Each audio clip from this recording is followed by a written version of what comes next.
continue. Type conversions we already covered. Just quick rehash. String converts str, converts any Python object to a string. And for numbers, use a space 10 representation. If you want a different representation, then you have to turn to other functions in the standard line. Integer converts to integer, int, and accepts in other ints, strings, which only contains an integer number, or floating point numbers. And float does the same conversion but with float. So this was the end of part 2. The take-home message is that indentation is used to delimit blocks of code, and you have already seen the pains of it. So do not mix tabs and spaces. That's the most common error when using indentation, but actually good news is Python 3 warns you about that. So Python 3 will not accept a file that uses tabs and spaces. The worst is when you have a version control and someone is using spaces and you're using tabs.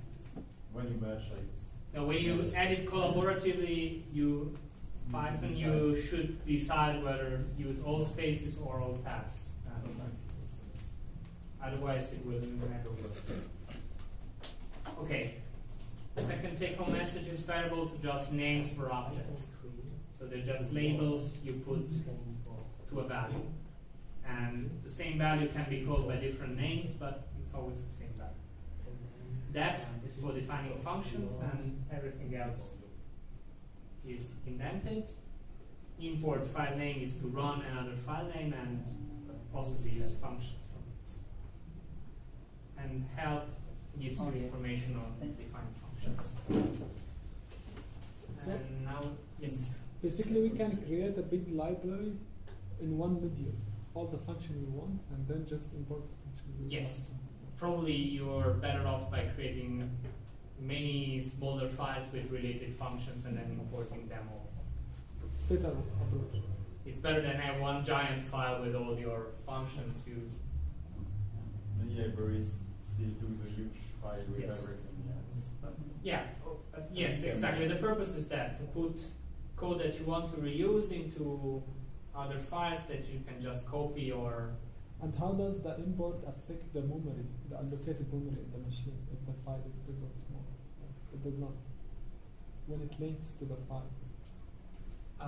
Import loads the file in memory. So if the file is huge and your memory is small, then yes, you have a It's problem. just a byte with this. Yes.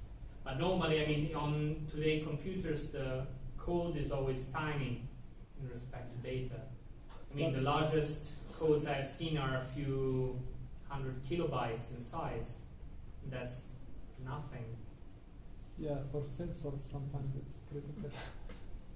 Okay. Sensor nodes or something.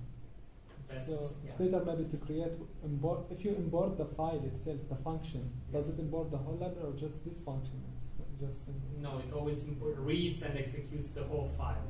the whole file. Yes. So- Many do from... So to segment the file is much better in this approach. If you have memory concerns, then yes, absolutely. But if you have memory concerns, I don't know, are you running on an embedded system? Yeah. Okay, then Python might not be the best choice after all. So with Python, you have very little control over the memory. So there's no explicit memory management, which makes things easier, but of course at the expense of possibly using more memory. So memory constrained systems, Python might not be a good choice. Other questions?